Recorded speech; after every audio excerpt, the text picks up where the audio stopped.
Good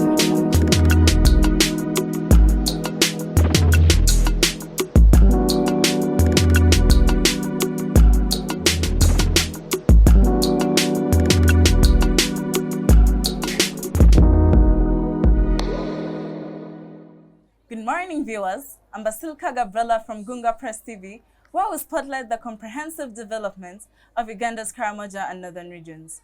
Today, we delve into the strategies that can foster growth and improve the livelihood of the local population back there in Karamoja. Join us as we explore unlocking potential, strategies for developing Uganda's Karamoja and northern regions. With me, I have one panelist, a student from Namagunga Primary Boarding School. She may introduce herself. Sibyl Maria Nambi, Primary 7, Falco. So Sibyl, what do you think and what do you know about Karamoja and the northern region? Karamoja is basically one of the most underdeveloped sub-regions of Uganda. We all know that Karamoja lacks infrastructure. So how can the government better the infrastructure? And how is the better infrastructure going to attract the investors in the region? Well, the government should build wider roads, pothole-free, and bridges over the rivers. Because if I were an investor, I would look for a place where it would be easy to transport my goods from the main production area to the market. So I would go for a place that has better transport network. So they've got the transport, they've got the roads, they've got the bridges. Now they need education. So how can the government build up schools and vocational centers in the region? And how are they going to help the local population? The locals there are going to attain practical skills. With these practical skills acquired, they could start self-help projects to help themselves. So as the government is working very hard to provide, better social services, and they could also help themselves so that it's a unison way to develop the northern Uganda part. Now, they have the infrastructure, right? They have the education. So how is this education and skill development going to help them in their daily life? How is it going to enable them to develop? As I replied in question 2, with these acquired technical skills, they're going to increase their household income, therefore breaking the cycle of poverty in the area. Okay. Now, one of the major challenges I know about Karamoja is that these people lack access to clean water and their sanitation is very poor, it's badly off. So how can the government put better water sources with clean water, help them to promote proper sanitation, and how is it going to help them in health? First of all, availability of clean water and sanitation is going to control the rampant spread of waterborne diseases, which we usually hear about in northern Uganda, which will probably as well control the mortality rate of people in this area. Yes. In Karamoja, do you know any tribes there? There could be the Karamojong themselves, the Alur, those people. So there are many tribes in Karamoja. Yes. Which means there are many cultural riches that take place in Karamoja. So how can the cultural riches and the practices and what natural beauty does Karamoja have that can promote tourism in Karamoja? Tourism industry is actually a very great industry in Uganda, being that we have great attractions in this country. But the main thing that attracts, floods tourists in the northern part of Uganda is the uniquely rich culture that these people possess. The Karamojong have the interesting folk dances and the people around there. It's very interesting to watch these vigorous dances that are carried out by the natives there. And also what interests me the most, they have the detoothing, the tattooing, and all those other practices they carry out. The tattooing, when somebody asks you tattooing, you hear maybe when you think tattooing, you think, oh no, my mom refused me to tattoo myself. But then this tattooing is culture. It's a symbol, it shows prestige. It's actually done with a hot nail where they draw patterns on the faces of the people who are being tattooed. It seems painful, yes, but to them it's pride, it's beauty, it shows beauty, and it's really interesting to sight. So, most cultures in Africa, in general, say that men are the most powerful, they're the ones that protect the families, they're the only ones that can get job opportunities. But I think that all genders, inclusive the youth, can take part in the activities. So how can gender equality and women empowerment help in the development of Karamoja?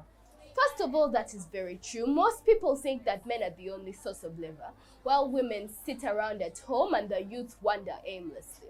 But if these two parties were empowered to work together, I think there would be more, an improved version of effective labor force, which would promote development in Uganda. And I think the male population, the female population, and the youth being very energetic, fresh-minded, should all be educated so that we may build Uganda, not only in the northern parts, but in the whole of Uganda to cope with the era.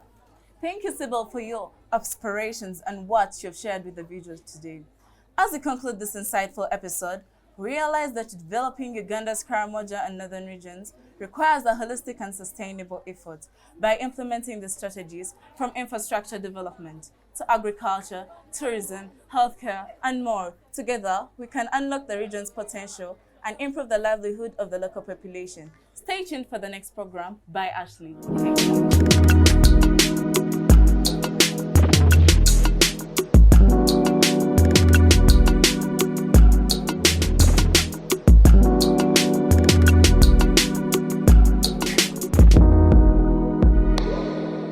My name is Kaya Mary Ashley.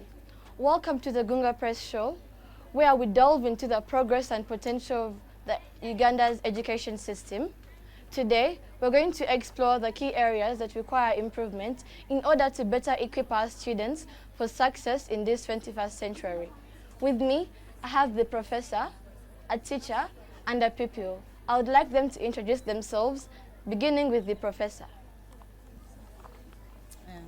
Thank you. Grace Nakabonge, Dr. Grace Nakabonge, an associate professor from Makerere University, College of Agriculture and Environmental Sciences. Thank you. My name is Kije Robert, a teacher. Thank you. My name is Daniela Babile Mumba. I'm in Primary 7 Stocks, a pupil at Namagunga Primary Boarding School. Join us as we present Transforming Uganda's Education System, Empowering Students for the 21st Century. Today we are going to discuss about the 21st century's skills, the development in Uganda, and its education system.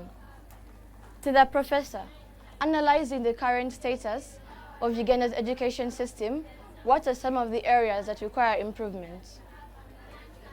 Thank you.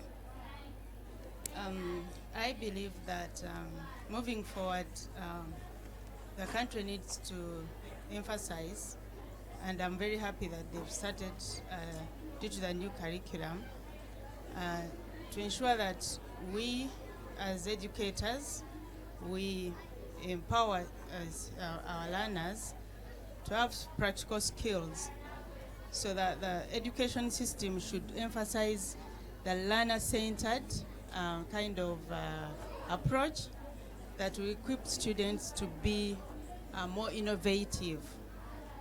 So the future or the 21st century needs innovative people. So the learners should have those innovative or innovation skills. I do agree with you, Professor. So, dear teacher, in Namagunga Primary Boarding School, there are very many activities that have taken place. But what was the most interesting and important and practical to the students? Well, thank you very much. This is a testing question, but without being biased, I should say this is one where we are now is one of the most impacting, most experiential, most practical of the several activities that are taking place. And we want to appreciate the efforts and everyone that has taken part in this encounter. It is more practical, more inspirational, and very lasting to the learners. Thank you very much. So, teacher, do you think that these pupils are going to actually benefit from what they are doing? Yes, very much so. I'm very confident that with all this practical experience, a learner cannot remain the same. But even getting away from this very one, I should say there are several all other departments have practical experiences that are going to impact learners, and no learner is going to remain the same because every learner has been given chance to practically take part in whatever they are doing. Thank you. I do agree with you, teacher. So, Daniela, as a pupil, how have you benefited from this quality of education? The quality of education these days is amazing. At school, we have clubs. They give us the experience we need for our future jobs. The experience we need for our future jobs, whereby we are learning different things. We also have study tours. We go to the places, we learn different skills, we learn different things. Another thing about this education system is that it allows us to socialize with other people. The people we are meeting, they are becoming our friends. Those friends are the ones who are going to help us get jobs in future. They're the ones going to help us achieve our dreams. Thank you. Thank you. So, I would like to ask the professor once again. Yes, this has been useful to the students. What about in the university? Do they actually apply STEM education to benefit the students? Yes, thank you. Of course, the university, as I've already mentioned, is embracing, in fact, Makerere University now is a research-led university, and in that case, it's embracing the learner-centered kind of style in teaching that will empower students to become more innovative. So whatever we are doing and whatever you're displaying here is intentional to make you think innovatively. And the university is also thinking about empowering the parents as well to be intentional as they are raising their children, so that the children think innovatively even from home. So there are many research approaches that are taking place. That are not only targeting learners and the lecturers or the teachers, but also going out there to empower the parents.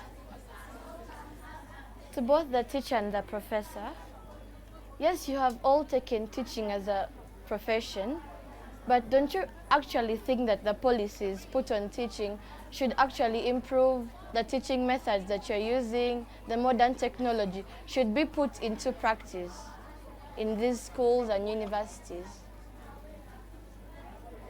Well, thank you.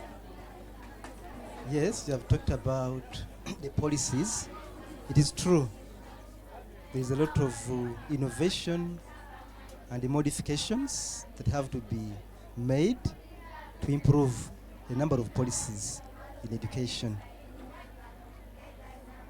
I may not go into the details of the many policies, but I will point out to maybe that bit where I have talked of the ICT or technology. We are encouraged in education to integrate the teaching or the ICT technology in our teaching.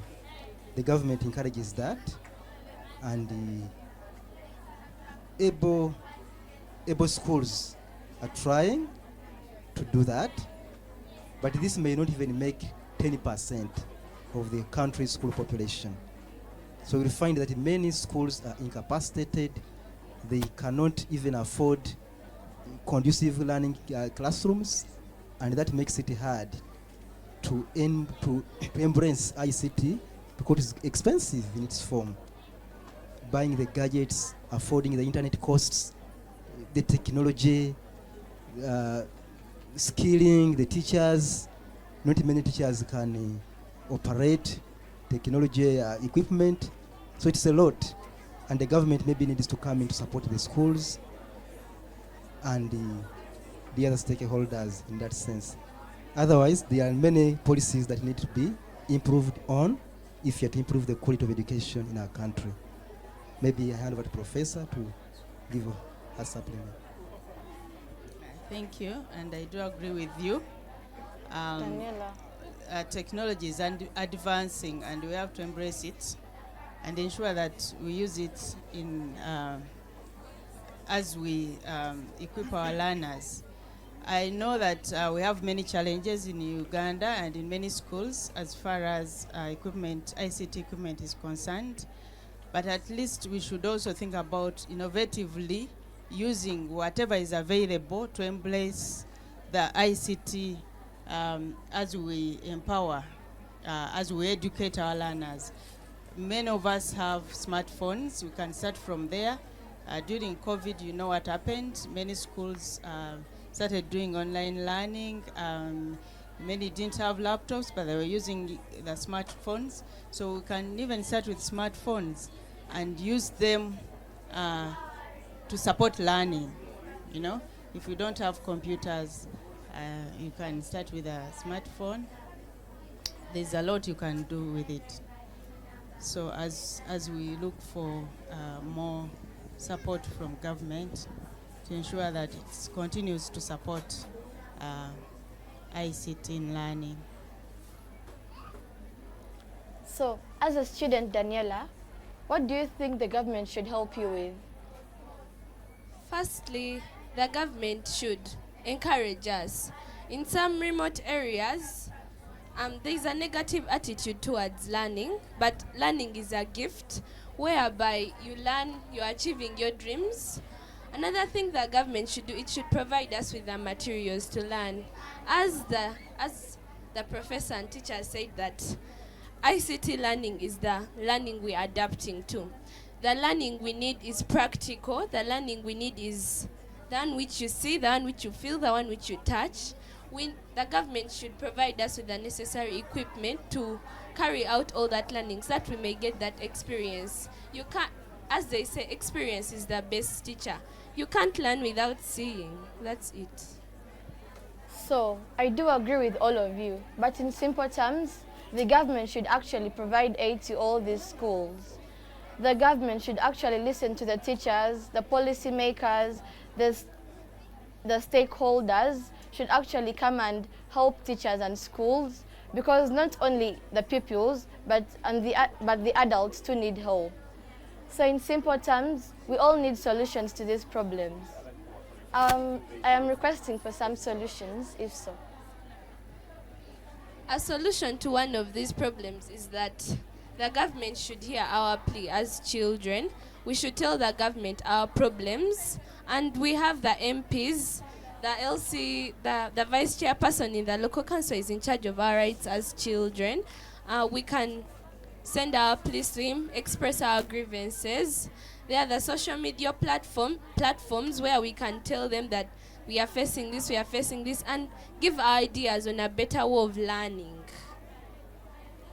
So how has early childhood education helped you? By early childhood education, what I understand is the preschool learning. Preschool was really a nice way of starting school.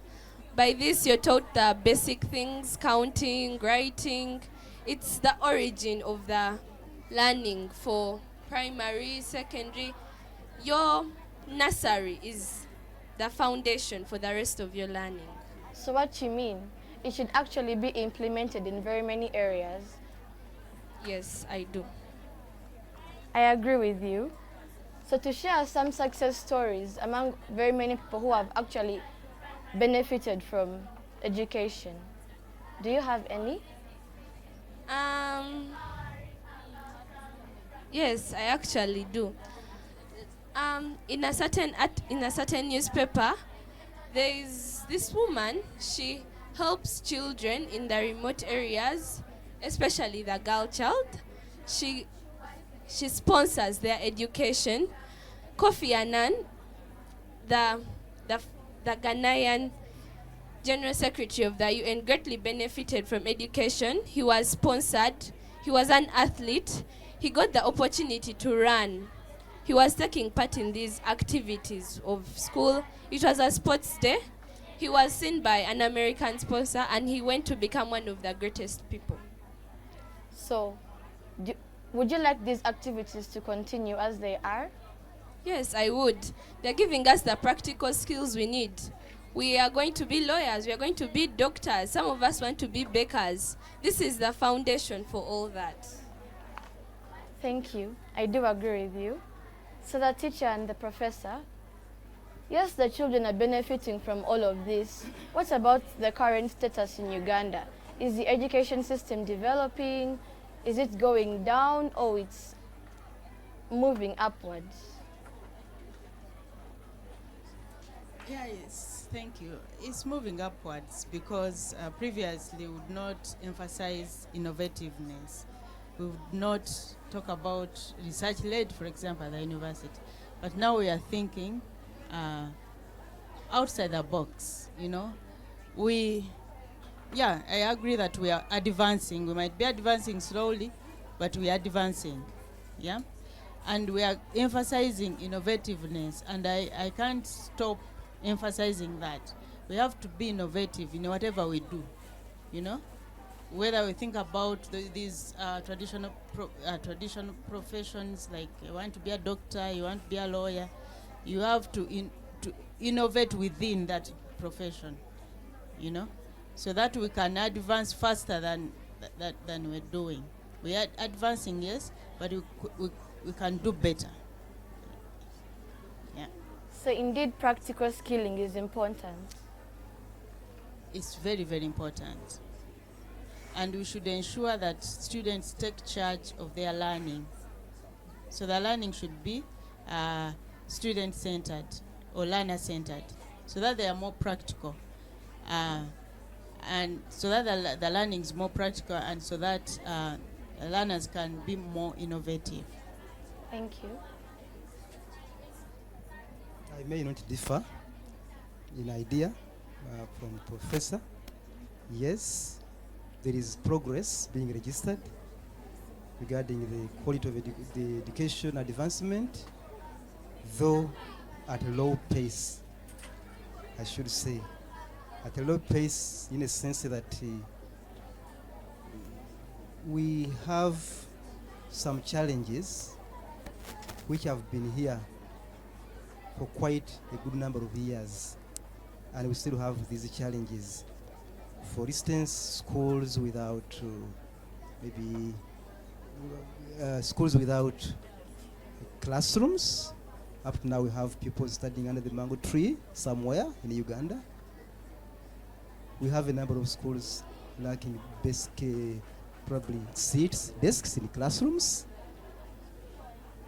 We have parents who have not yet valued the education, whereby you hear of the local LC political leaders struggling to push such learners to schools because they are found in the villages, moving up and down. We have those working on streets. Maybe the government can still do something about that. So we still have a number of loopholes here and there. However, that doesn't mean that there are some progress being registered. And we believe we are getting somewhere, though at a lower pace. Looking at the inspection itself, yes, schools have to be inspected, education activities have to be inspected, but we need to see inspection that impacts. Sometimes we have heard of inspectors or the inspection not being facilitated. We have found is, anyway, there is a lot. I may not go into the details, but there is a lot. So there's much that can be done to get us move faster than we are. However, there is some progress. Thank you. So we have all agreed that there are some problems and solutions to these problems. But in my opinion, I guess that the modern education and technology should be improved for us to keep moving further. And yes, today in Uganda, our government is having a little bit ups and downs, but it's trying its hardest to reach us. So, as we come to the end of this enlightening journey, we acknowledge the potential and progress in Uganda's education system by focusing on its access, the practical skills, STEM education, and the policy makers. Together as a united front, we can transform Uganda's education system and work hard to empower our students to enjoy this 21st century with promising skills. We look forward to another show. Let's wait for Keisha as she comes next. Thank you.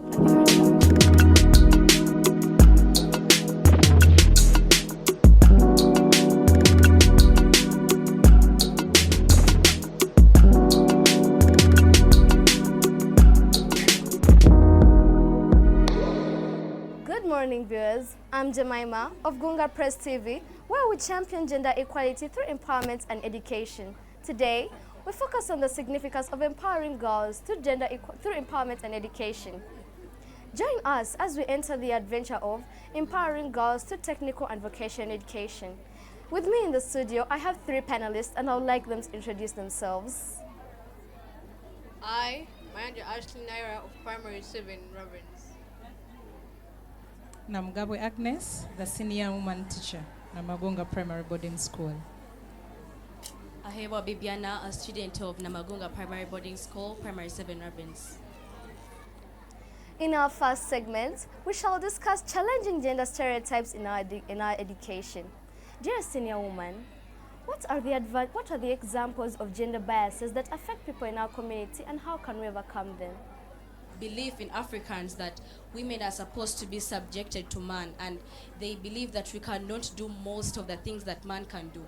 And I think the best way to overcome this is by adjusting the way we think and getting away and learning to adjust to live in the modern world where we see that women have as much as an importance of women. Okay. Dear senior woman, what initiatives or programs are in place to challenge gender stereotypes in our communities today? Thank you very much. When you talk of gender stereotype in our communities, this is a generalized idea that certain roles or certain opportunities should be given to a specific gender, whereby you find that initially there were those roles that were meant for boys or males, then there were those roles that were meant for girls or women in the community. Now, I think it was a fallacy. There are times when we need to change things according to the way things move. Because now, if we are to give an example of the current, this very school in which we are, you'll find that it is a single-sex school. It is for girls only. Then we are not going to draw back and look at things go on the way they go or leave out certain things because we only have girls at school. There was a fallacy whereby we thought mathematics was supposed to be done by boys. But here we are. We are in Namagunga and it's only a girls' school and we are getting the D1s. Probably if you look at the last mathematics contest we had, our girl was second in the whole country. So it's a fallacy whereby we can change it. When you come to Namagunga, you'll find girls playing football, and they do play. So it is a fallacy. So in Namagunga specifically, there is a lot that has been done. Girls have been engaged into very many activities that we thought were supposed to be done by boys. For example, playing football, you find we have a fishing department. The other side, they can go fishing. The mathematics, the girls are doing so well. So I believe with Namagunga, we are doing it well. Thank you. Dear Ashley, what role do female mentors and role models play in skilling girl child in technical and vocational fields? As I've seen it in Uganda today, they have encouraged girl children to develop their talents. They shouldn't have the fear that they can't do anything. They should have that confidence that they can develop their talents, enable the country, get more investors, that yes, they can fly out of the country, get jobs and get money for the country. Uganda is one of the undeveloped countries. Yes, we can see that. We have learned all about SSC. But as I see it, girls in Uganda can do it. These female mentors and women have helped girls a lot, as I see it. And I encourage them to please continue. Uganda needs your support. Please continue. I thank you for the wonderful job you're doing. Thank you very much. Dear Bibiana, So, our next question to you is, how can culture norms hinder girls' progress and community working areas? As I said in my first speech, I really believe that we need to adjust our thinking. It's like we have been stuck onto something that this is for this gender. But if we have the ability to adjust our thinking and maybe say, why can't a girl do this? And I think the way we can overcome this is by addressing the traditional leaders and especially the men. I think it would be a very good maybe activity to have girls do everything and have girls participate in everything. Thank you, teacher. As senior woman, how does skilling the girl child in technical and vocational fields contribute to gender equality and empowerment? Okay, thank you very much. When we talk of gender equality, at times people misinterpret it.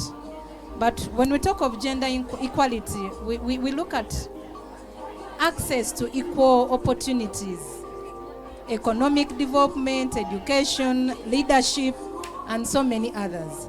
I believe if a girl child is equipped with the hands-on, there is a lot that is built into that girl. Like if you go around what the girls have done today, being our exhibition day, you find there are so many skills that have been imparted in them. The other side, there are some who are washing cars, there are some who are baking, there are some who are sewing.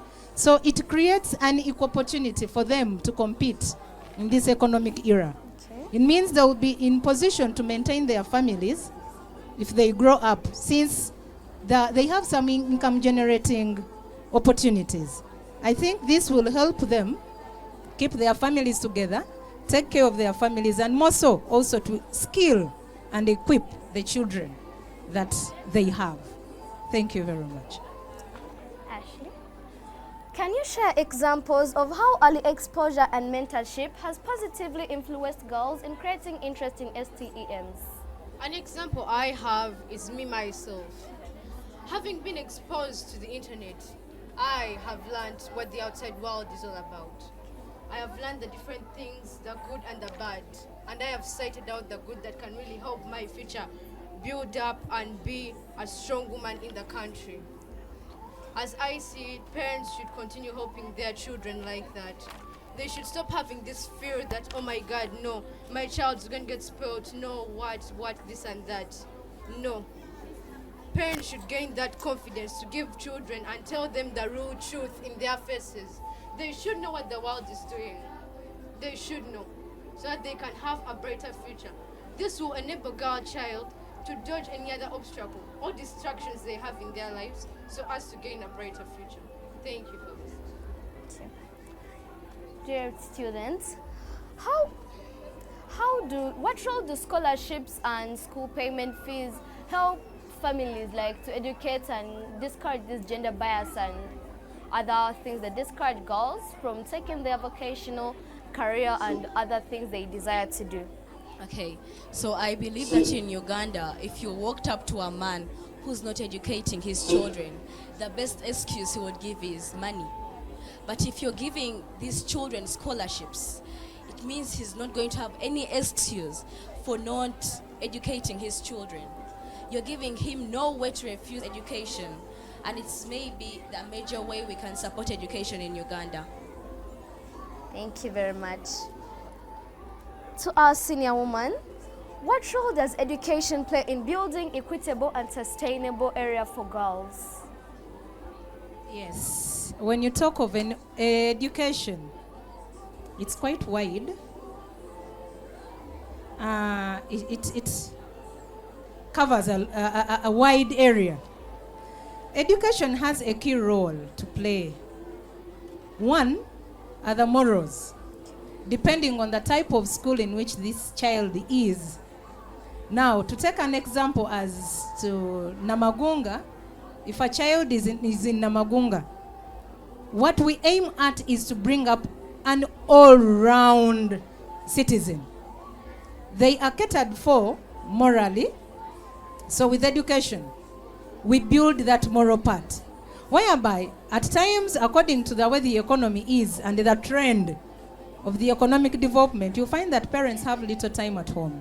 So they have very little time to guide their children. Now, if so given the opportunity to go to school, and more so to a good school where morals are embraced, then this girl will be brought up morally upright. Leaving alone that, there is that spiritual bit of it. We are so chanced that in Namagunga the spiritual values are key. So with education that's given to a child, the spiritual part of it will be given. I always tell my learners in class that one biggest aspect that we get from school is that social life, how to socialize. Because there is that bit that when we are home, this belongs to me, the other belongs to me, the other belongs to me. But when you come to a school setting, that is when you learn values like sharing, tolerance, whereby you're living with a big number of people who at times we even don't know what their background is. So with education, these children are equipped with that social aspect. They are able to learn how to deal with different characters of people. Somebody comes around, we are brought up differently. There are some whereby some characters are acceptable in their culture, yet they are not in some other cultures. So we get that bit of tolerance, that bit of living harmoniously and in peace with others. Living alone that, education also creates confidence. Yes. It is through education that one is able to stand, express, that self-expression, yes, assertiveness. That is all through education. Yes. If a child is denied a chance to go to school, be it vocational or this formal education we have, yes, it is key to self-expression and confidence. It is also inculcates the value of like independence. Yes. So at a certain time, though you're living with a group, you must be independent. You decide, like, if this group is doing this, yes, is it fit for me? Will I do it? Okay. Then you're going to come back and say, no, according to what I was sent to do at school, this is out of my scope. Okay. Thank you very much. Thank you very much. Dear Ashley, in a brief statement, what measures can be taken to ensure that vocational and technical institutions are safe and secure for girls? As simple as it should be stated. Different institutions should hire security guards to protect the schools at different points and different times. Thank you very much. As we conclude this insightful episode, let us realize that instilling moral and technical values in girls through skilling and empowerment is a vital step to gender equality and empowerment. Together, let's break barriers and build a world where girls' potential knows no limits. Stay tuned for Emanuela coming up. I remain Jemima of Gunga Press TV. Thank you.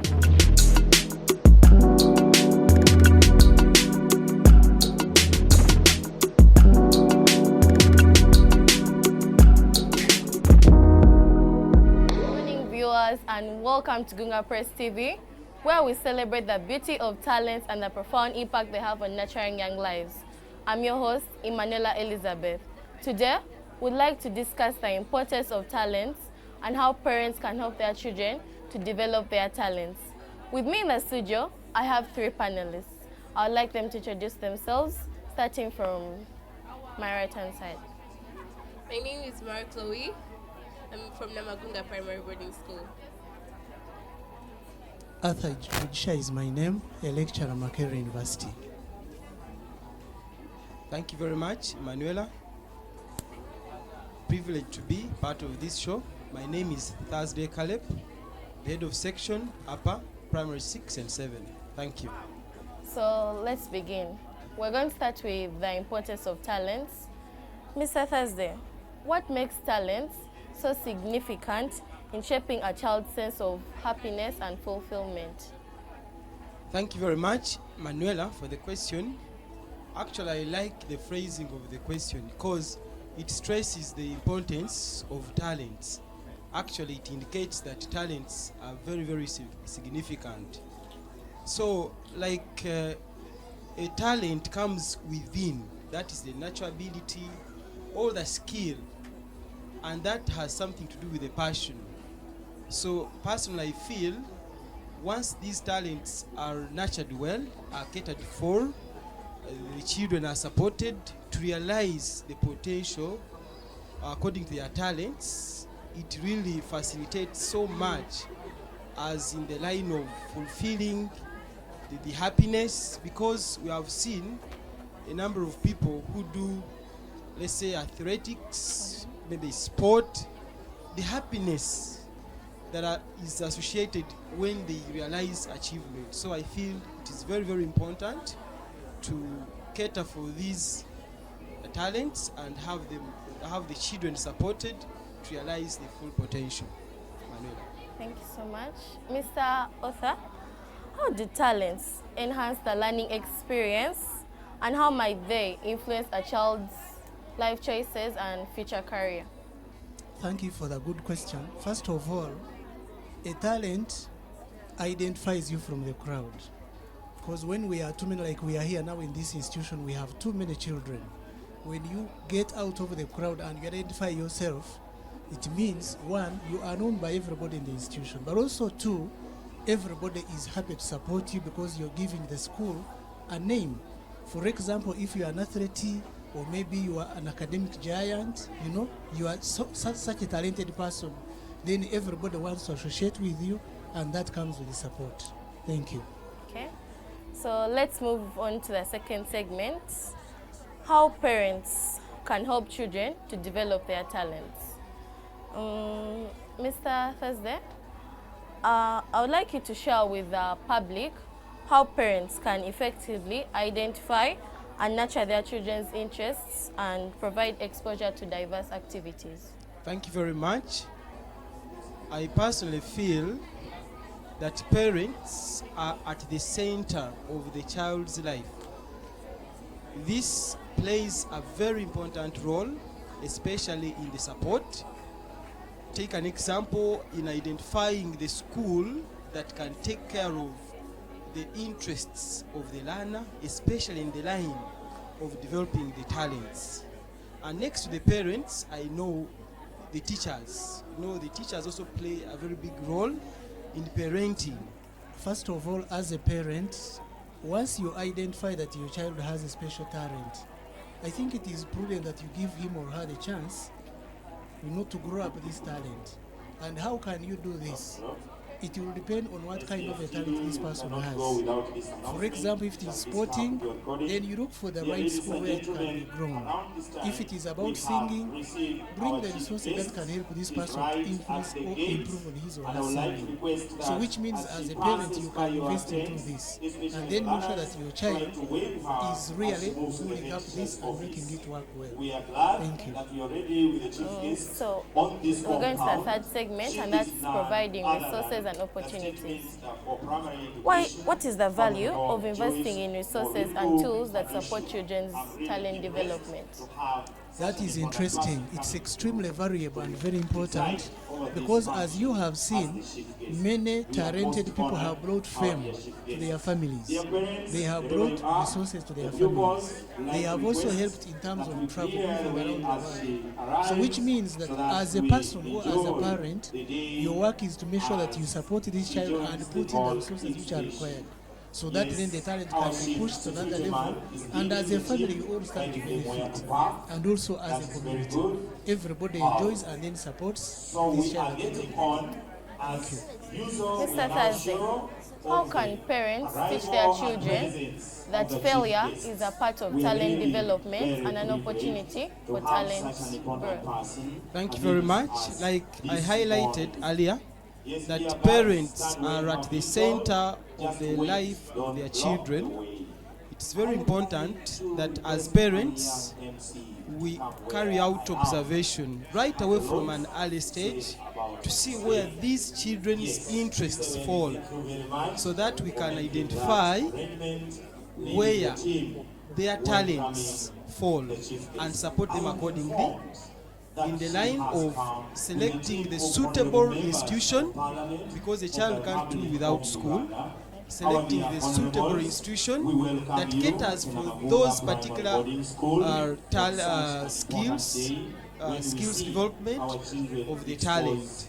Also, apart from the institution, I feel during holidays they can still select some skilled people, let's say it is in the area of sport, to offer them training to back up the training maybe acquired at school. So I feel as parents we need to take keen interest, especially in the observation, because identifying a talent needs that person who goes an extra mile with the observation skills and see where the interests of the learner, of the child falls, and then they are supported. Thank you, Manuela. Okay. So, Mar, I do believe you have a talent, right?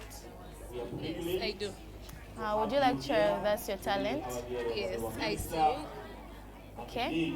So how do you balance your academics with your talent development? When it comes to school, I pay attention to school. I don't put music and stuff. Music with my books, I don't mix those two. And also during work, I plan on, let me say, improving my talent so that I can develop it and get that maybe if it's possible and if my parents do allow, of course, maybe I can develop my talent by getting lessons and doing things to get my voice better so that I can start a career, music career. But it's not supposed to be something that I do alone. I realized my talent when I once sang in front of my friends and they told me, Chloe, you really have a nice voice.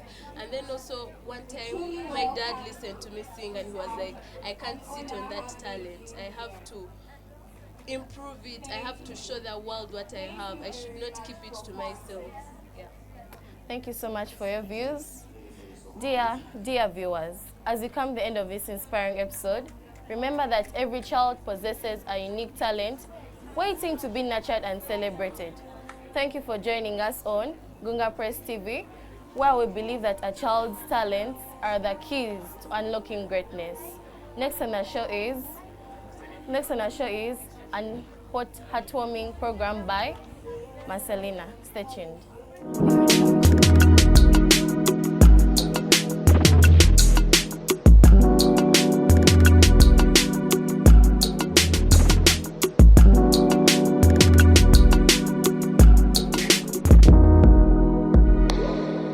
Welcome to the Gunga Press TV, where we delve in critical issues impacting on society today. Today, join me as we explore navigating moral degradation in a digital era. Particularly in this topic, we are going to discuss more about the role of teachers and parents in shaping ethical values in the 21st century. With me in the studio, I have 3 panelists, and I would like them to introduce themselves. Thank you for having us. My name is Helen, and I'm a counselor, and I support the work of counseling in Namagunga here, and I serve as a member on the school management committee. Thank you for having us. Okay. Thank you for this chance. I'm Sister Lucy Philip Kisaka. I'm the human resource, Namagunga Primary Boarding School, and it's a pleasure to be here today. Thank you very much. I am Nantal Elizabeth Rona, head girl 2023 for Namagunga Primary Boarding School. Thank you. So, dear panelists, you're welcome to this show. Yeah, feel at home. So, I would like you to, I begin with the counselor. First of all, what do you understand by moral degradation? Thank you, Marcelina. What I understand by moral degradation today is how we see children or even adults themselves behave in a way that is inappropriate, and probably children today are also behaving in that way, those that are not really guided well. So we have very many issues that happen in moral degradation. We have bad behavior, inadequate language, how we present ourselves, the way we behave, dress, and portray ourselves. So how we present ourselves, how we communicate today, has a lot of issues to emulate and communicate issues about moral degradation. Thank you. All right. Let's now hear from Sister Lucy. What does moral degradation, according to you, mean? And why is it important to talk about it? According to me, moral degradation, it's all about the decrease of good morals in our society today. And since we are living in a modern world, as people call it, full of ICT technology, so people are exposed, young to old ones, all of us we are exposed. And this exposure, it's all about, of course, it has good part of it, but a big part is not good. So it leads to that. And why we should talk about it is because it affects all of us. All of us, and especially the children who are just growing up, seeing all this happening, and they are exposed to things which they are not yet of their age. So we should talk about it so that to guide our children and our society, especially the youths, the children, and also the old people. They need guidance towards that. Thank you. Let's now get to hear from our head girl. Dear head girl, do you feel you should have the access to gadgets? A big part of it is yes, because they are of great importance to us. They help us a lot if guided. So I feel we need the access to gadgets if we're guided. So how have these gadgets helped you? And do they distract you? Do they help you to explore more? And how important are they? Personally, the gadgets have helped me to explore more, because I know with my gadget, if I drop out of school right now, I can make a great deal of money because I've been exposed to the good side of this internet, and it has helped me a lot to be aware of the bad, to be aware of the good, and to know that if in one way or the other I may decline in this, there is always another way to bring myself up with my gadget. So let's now listen to our counselor. Why is it essential for parents to set up rules for using technology to help their kids, to guide them on how to use these different gadgets? It's important for parents all through the lives of their children to play a guidance role. And in this particular topic of, using technology and devices, it's important because they need to be able to regulate the content their children consume online. So there are very many issues that contents and materials that are age inappropriate for children. So parents have a reason to be able to set rules that should guide their children as they use these platforms, but also to give them an opportunity to know how to communicate online. There's a way we are taught how to communicate in person, but how do we communicate online, or as you use technology? How do we even behave online? Because there's a lot we see today as people speak, as they communicate. We either learn from them the good things, or we learn the bad things. And usually the children are very keen to learn very many things, including the bad things. So the parents, it's important for them to be very aware and awake to the things children are consuming and the time they spend on these materials. Interesting. Dear viewers, I hope you're taking note of this point. So, dear sister, do you think that social media how does it influence about how people feel? Is it bad or not to care about ethics at all? Okay, first of all, social media has a lot of impact to our world today, and it's influential because it's all of us meet there, young and old. And as I said earlier, people choose to post what they want. If I post a good thing, a young girl will also access it. If I post a bad thing, still it's the same. So if it is about guiding, we should always talk about how children should follow the positive part of it and leave the negative part of it. Thank you. Study ahead, girl. How do you feel that, like, yes, you have the access to that gadgets, but how have your parents helped you? How have they guided you? Have they put limits to how you're supposed to use them, or you're just given a phone and it's up to you? Yes, the limits are there, but it's mostly not about the limits. It's about what they think of you. If your parents are all like, you remove the phone from me by 6 and putting so much rules, it kind of makes you feel like, so my parents don't know who I am. They just think I'm just using the gadget to be a spoiled child. It makes you feel like your parents think less of you by putting so many things attached to these phones. The limits are there, but I want like our parents to know that if you have self-awareness, you know who you are and you know you can't go into those bad things. So I feel like parents would instill more of the moral values, self-awareness, to know who you really are, to know what you can do and what you can't do. And the limits should be there, but it shouldn't be about the limits. It should be about the person themselves, to know who they are, to know what they can do, to know what they can see and what they cannot. Thank you. So are you aware that there are also other kids who don't think like you are? Because yes, for your parents, they give you the limits and you know what you're supposed to do. But are you aware that there are some children and they're given the freedom, or when they're not given the limits, they use the gadgets badly? So how do you feel that we can control all this?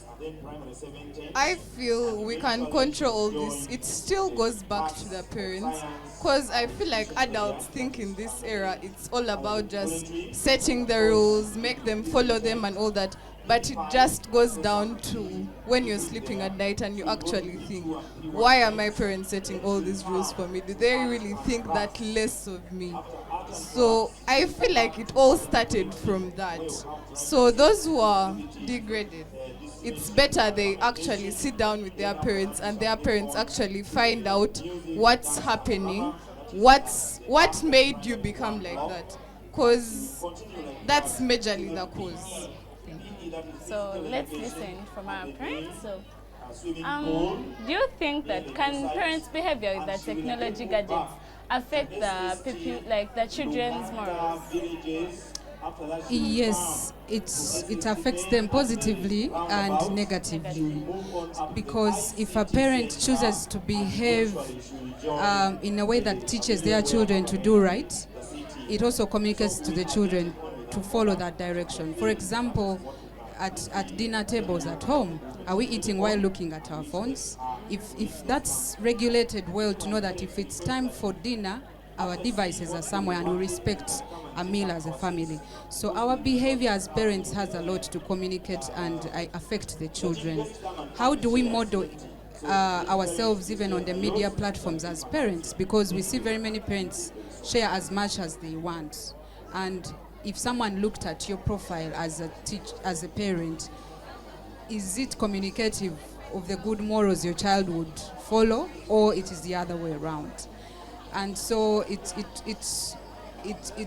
on the positive side, I think if parents are awake to know how to use these platforms, then they have a ground to make it right for their children. But if they also do not know the bad aspects of that, the children are also going to fall victims of all the bad challenges that are exposed through use of technology and these devices. Thank you. So, dear sister, according to you, what is cyberbullying and how does it treat and affect other people? Okay, cyberbullying, it's all about exposing people in social media, and this calls mostly for a negative part of it. You expose someone, you post about this person, the information about the person, and most of the time these informations are not true, or sometimes they are true, but maybe they would not be of the more important or most important to the people viewing.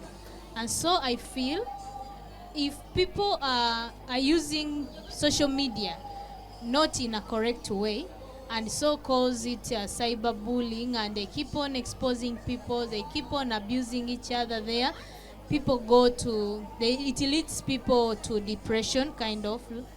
Then from there, of course, if you have posts my life in social media and it is of negative part of it, of course I will not be in a good communication, I will not have that good relationship with you.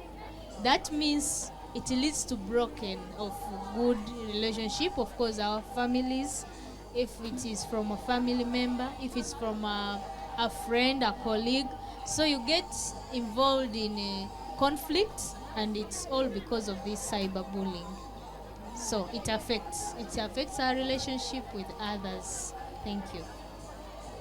So, as a pupil, dear head girl, how have your parents protected you from the cyberbullying and all? My parents have protected me from the cyberbullying by putting the limits on me on what to use and what not to use, what the friends to have and the friends not to have, and to make me self-aware to know that actually the cyberbullies are there, but this is how you safeguard yourself from them. This is how they look like. This is what they do. These are the means they use to get to you. So if I know that and one tries to attack me or something like that, I know how they do it. I know what they do. So I can guard myself against that. So I feel parents should just make somebody aware of all these things, and that's how I safeguard myself from all that cyberbullying. Thank you very much. So, dear parents, how can parents talk to their kids on about the challenges they're going to face while using these gadgets? I think the most important thing is to create time. Do parents even have the time to give to their children as they guide them through this, the learning and use of technology? So as they plan to communicate, it's important to first set time apart to be very intentional with their children. And then how to communicate better is also them to be aware. You can't communicate what you do not know about. Are they aware of the bad things that are happening, the challenges that are online, and the sites that children would not be able, to learn from effectively? So if they get to know that, then they know how to communicate that to their children. And then as they continue to communicate and talk to them, it's important to always inquire from their children what they are learning, because it's a matter of me giving you a device, but do I know what you're consuming and what challenges are you facing as you use these platforms? Are you threatened before anyone hacks your account or something like that? Are you threatened in any way? Have you faced strangers online and are suggesting certain things? So communication will always be good if there is an opportunity for them to speak together as a child and a parent, and the parent being more senior in these things, because you can't communicate what you don't know about. The child will challenge you because they are users more than you do. So it's important that we up our game as parents so that we are able to guide these children much better when we are more informed. Thank you. All right. Thank you so much for joining us on this show. So, dear viewers, thank you very much for paying attention to us, and I hope you've learned something from this show. Please, parents, guide your children on how they use these gadgets, guide them on what they're supposed to do, and make sure that your kids are not watching bad content. Guide them if you've exposed them to the gadgets, and please, technology is not immorality. Thank you. Up next is Esther with her show, and please stay tuned.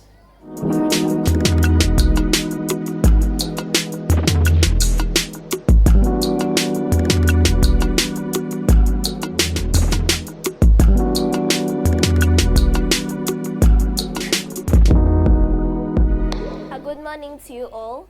My name is Esther, a TV presenter at Gunga Press TV, where we recognize the crucial role parents play in ensuring their children's health and well-being. Today, we we explore the various aspects of a parent's responsibility in fostering a healthy and happy life for their children.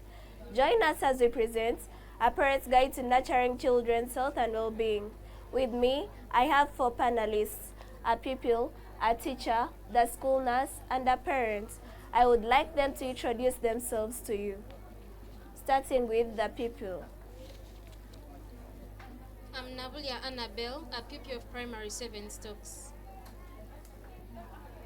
I'm Gwazia Richard, my name, a teacher of Primary 7 Science. I'm Nachigos Patricia, school nurse. Thank you. Thank you, viewers. I'm Pal Shila Katkunda. I'm a mother. I'm a lawyer by profession and a humanitarian worker. Good to be here. Thank you. In our first segment, we are going to have a discussion on basic needs and physical care. So, dear parents, could you tell us some of the fundamental responsibilities of parents in meeting their children's basic needs, and why is it crucial for their overall health and well-being?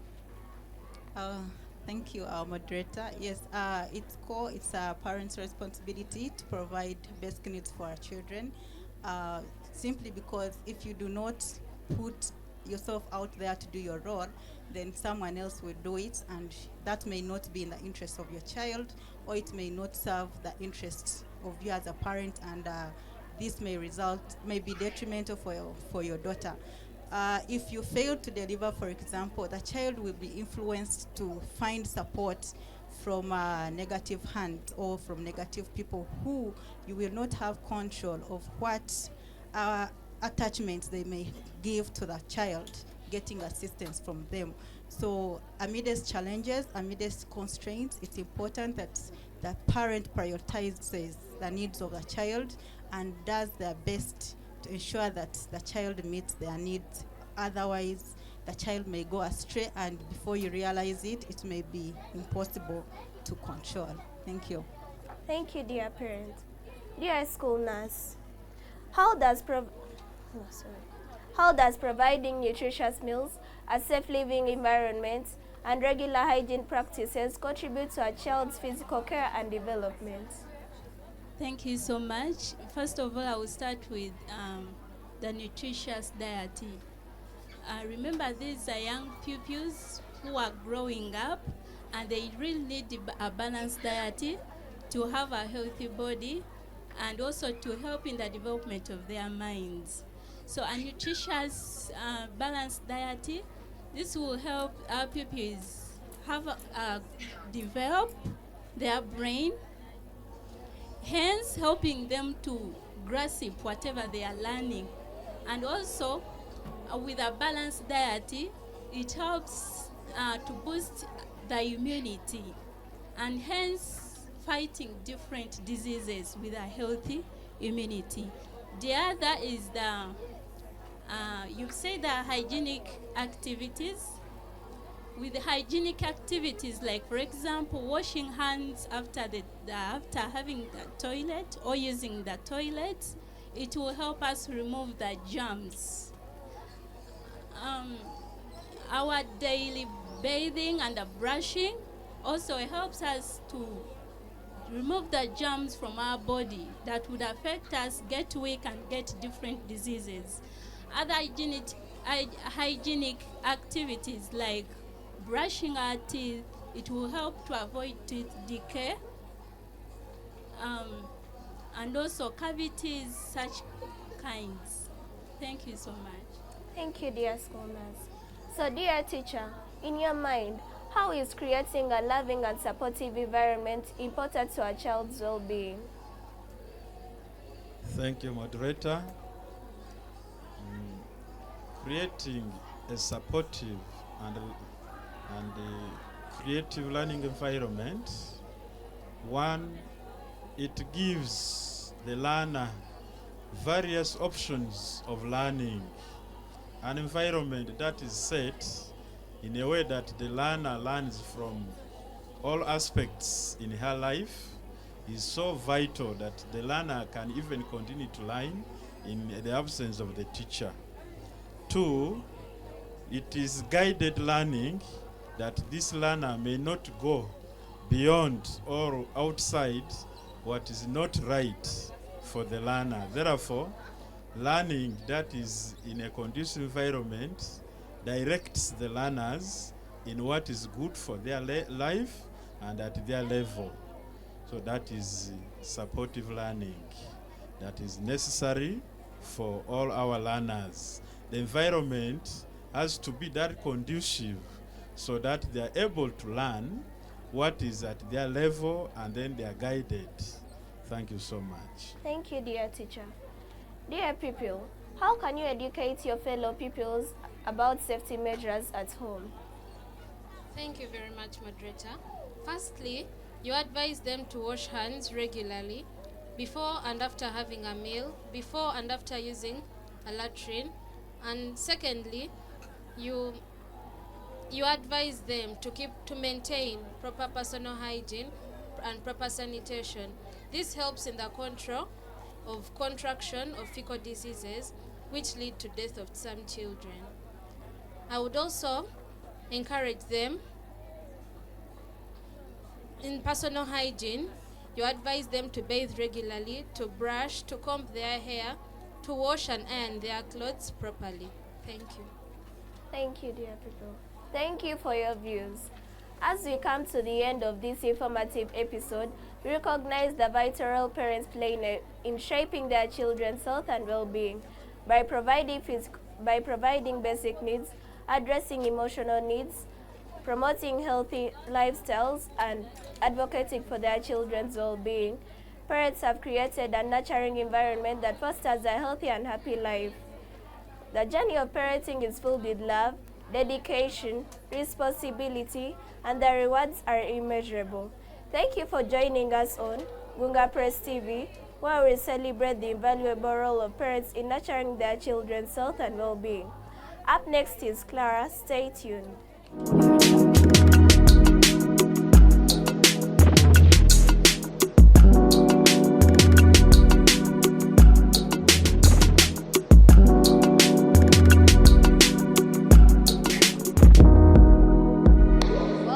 Namagunga Press TV once more.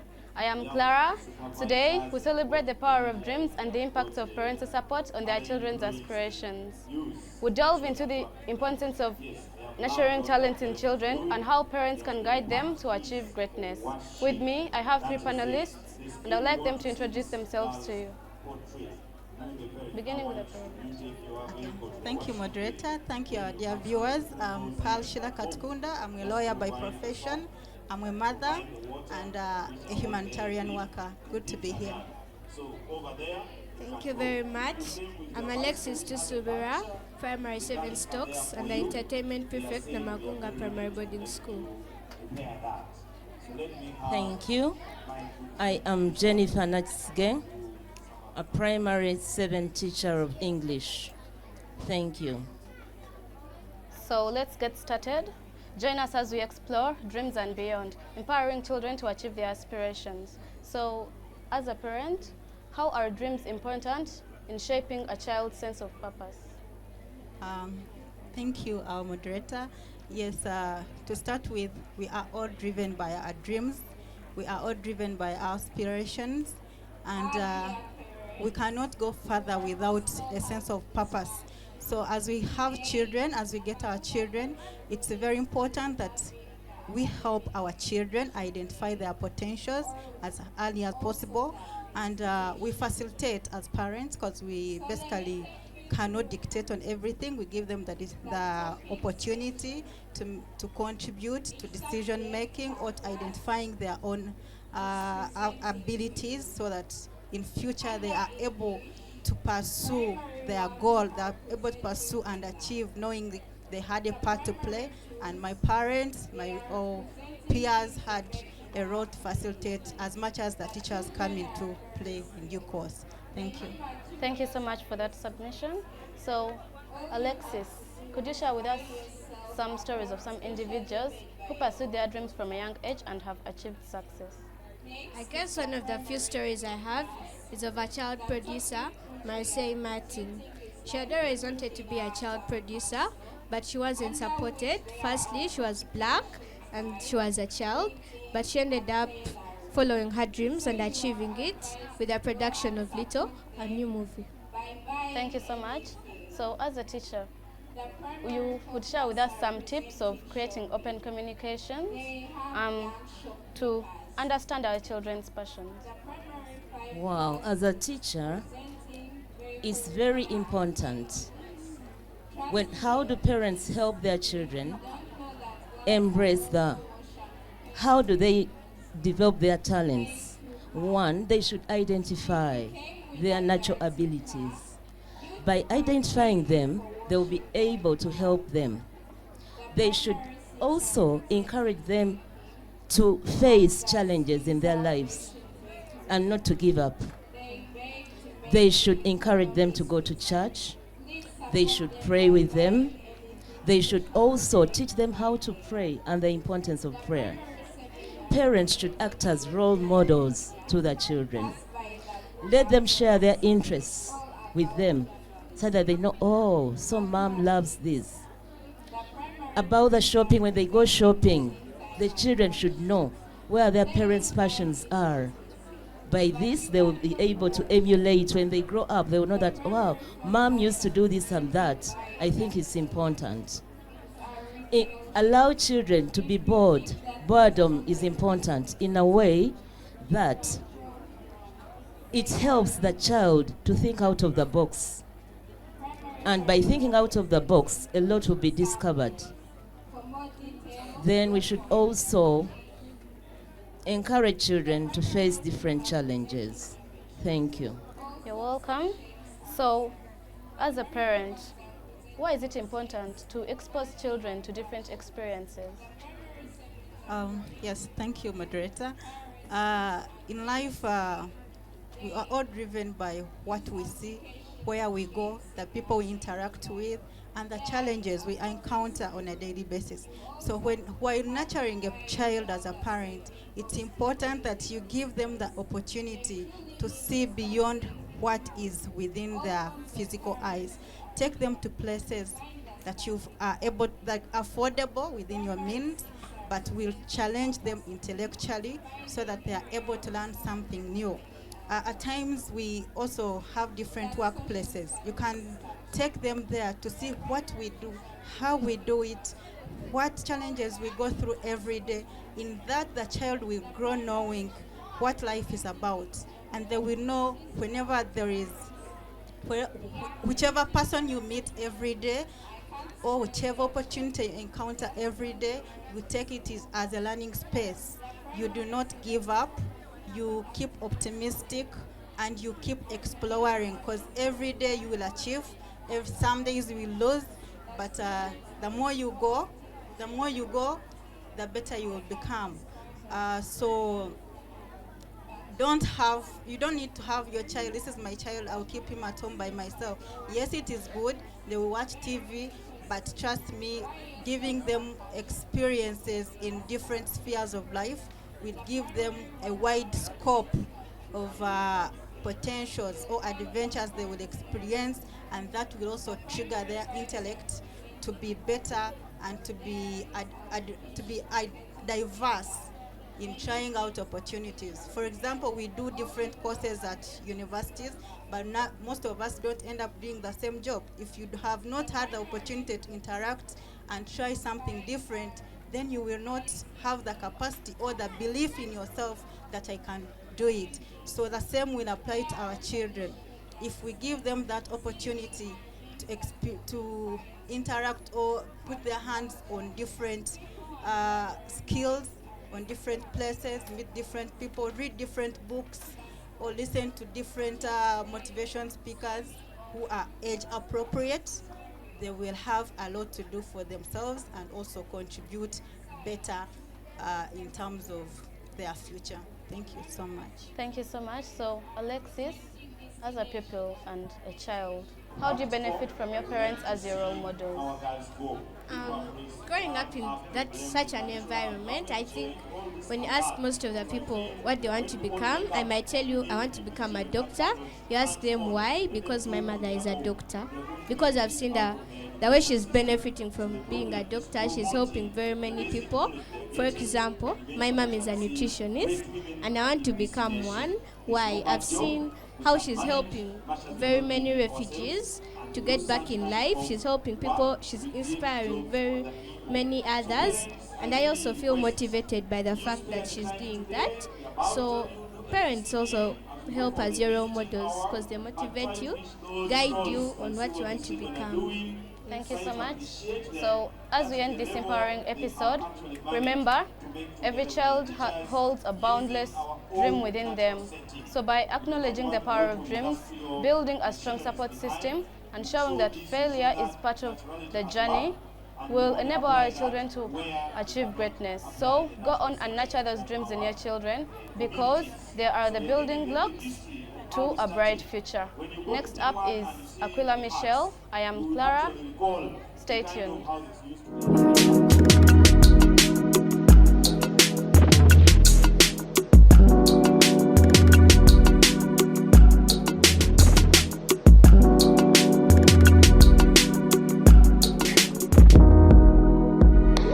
A lovely day, viewers. Welcome to Gunga Press TV. I am Aquila Michelle, the host of this show, Embracing EdTech, where we discuss the revolution of the education sector to technology gadgets. In this, we discuss the impact of technology gadgets on the education sector. I request my panelists to introduce themselves. Bethany Katrina Matovu, a pupil and student of Namagunga Primary Boarding School. Agnes Namuju. Agnes Namuju, a pupil and student at Namagunga Primary Boarding School. Derek Kiseka is my name. I'm a teacher, head of section of the infant. I'm very much interested in ICT, the topic that we're going to discuss. So I'm going to interview my panelists, starting with the last one to my left. So Mr. Kiseka, would you like to share some interactive apps that are educational with the viewers? Thank you very much. My hosts, just have said that I'm very much interested and I'm a teacher. So I see a number of apps that we use in the teaching, just like the most recent that we've been using, that is Zoom. Yeah. Zoom has really done a very great impact on the education sector. We've got Zoom, we've got the Google Classrooms, we've got the Kahoot, we've got the Khan Academy. So there are a couple of number of them that we can use in the teaching. That has made the teaching easy. Yes. Thank you. Agnes, would you like to share with us how interactive videos and apps promote collaboration among students?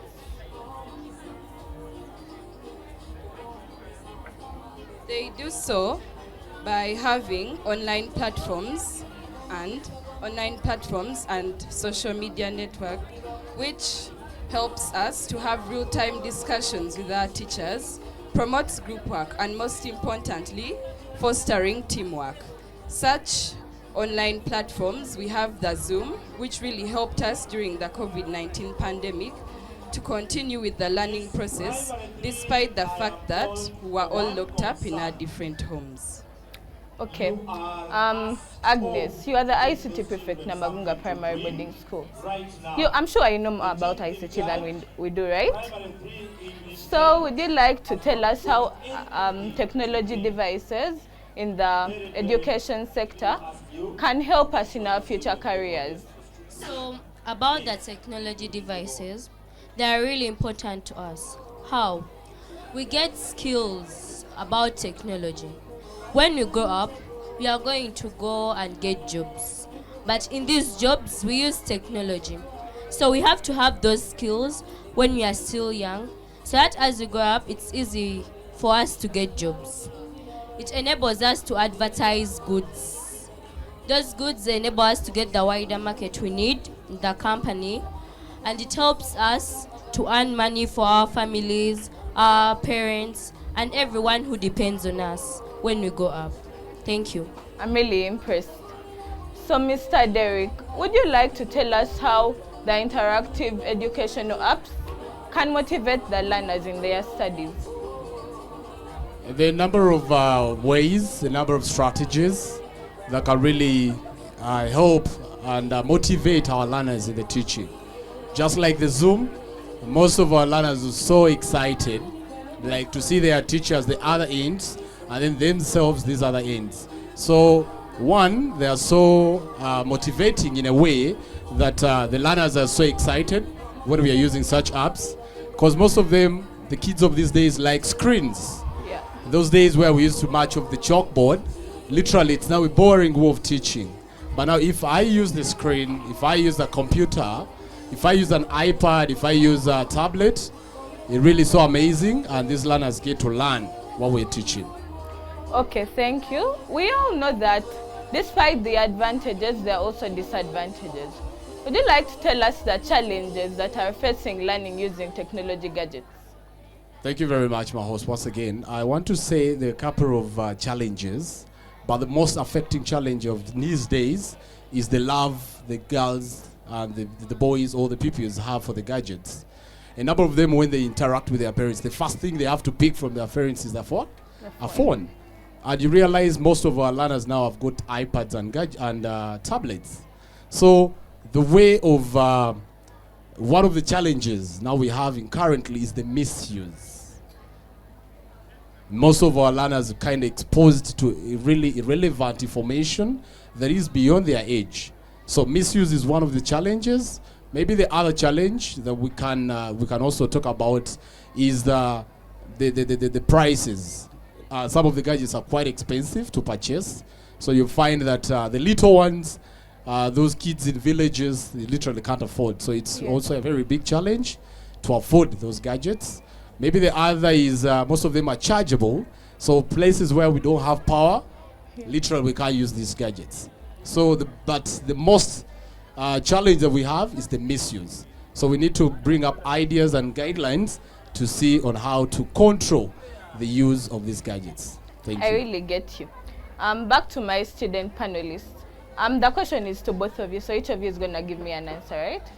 How do the technology gadgets ease access to information? The technology gadgets, we usually get holiday work. So that holiday work, we might find a question challenging. So what we do, we can go and search on the internet. We get the answers. And on internet, gives us a wider coverage. How? We get to know many stuff from it.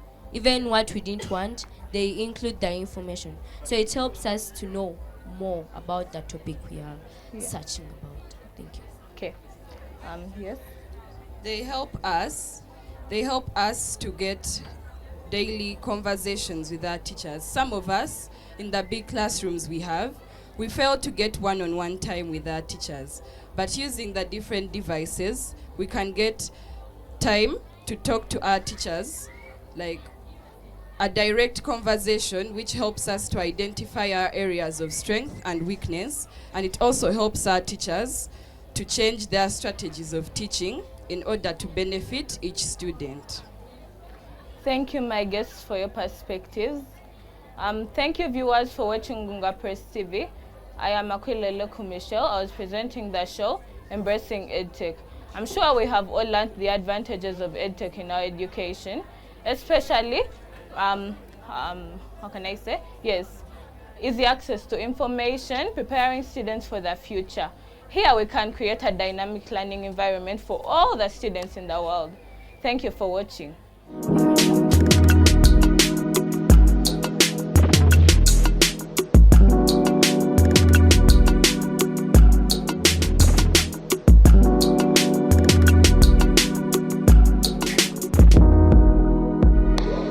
Welcome, viewers, to Gunga Press TV. I am Alicia. Today we delve into the crucial aspect of nurturing children's self-esteem and confidence. As parents, teachers and caregivers, we have a very crucial role and the power to build their self-esteem and confidence and set them on a straight path. With me, I have two panelists, and I would be glad if they introduce themselves, starting from the pupil. My name is Namagunga Sophia Nimnyende, and I'm a student at Namagunga Primary Boarding School. Thank you, Alicia. My name is Andrew Ogwal. I'm a teacher. So please join us as we discuss building strong foundations, but specifically nurturing children's self-esteem and confidence. So, Mr. Ogwao, as our first the first small segment of today is unconditional love and support. May you tell us the meaning of unconditional love and support? Thank you, Alicia.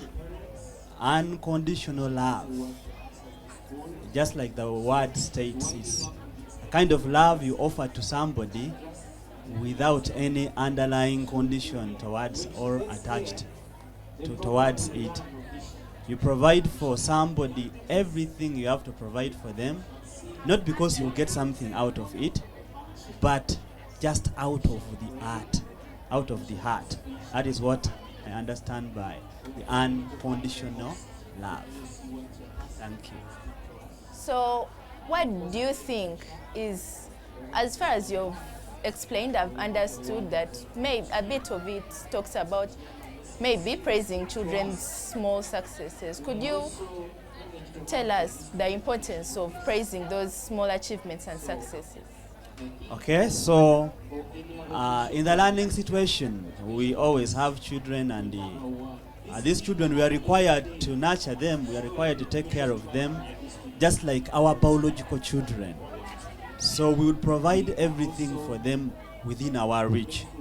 Now, most times children try as much as possible to do something, and they try to do it to their best, really. Let's say somebody has given an answer in the classroom, okay? And it might not be a right answer, but still you have to appreciate that effort, okay? Let's say you have sent a child to do maybe one chore and the other, and really tries their level best. So you really need to appreciate them, because that appreciation, be it in word or in kind, does so much a lot in supporting the child. It shows that you are really happy with whatever they have done. Do you have any example of any child or any story to give us to show that yes, unconditional love and support is very important in nurturing a child's self-esteem and confidence? All right, I will share one story of one book writer, one neurosurgeon that we always, I think most of us know about him. This is one Ben Carson, who wrote a book called The Gifted Hands. A story is dated back that when this little child was very young, at class 5, this was somebody who was not recognized by anybody in his class. Actually, he was the most dull student in that class. Now, every time a question was asked, he didn't know any answer to give to the teacher. And all the learners in the class knew that Ben Carson knew nothing. But then at home, his mother always encouraged him, always told him, you can do better than this, always read, always do this and that. So he took time to read these books. And one time in one particular lesson that he records that his teacher was teaching about the types of rocks. And the question was posed to the class, and nobody in the class knew the answer. And the side behind the class, Ben Carson was seen lifting his hand up. And everybody in the classroom was astonished. And they were like, of all people, Ben Carson. But then he put up his hand and he stood up and he mentioned his answer. And all the class was amazed.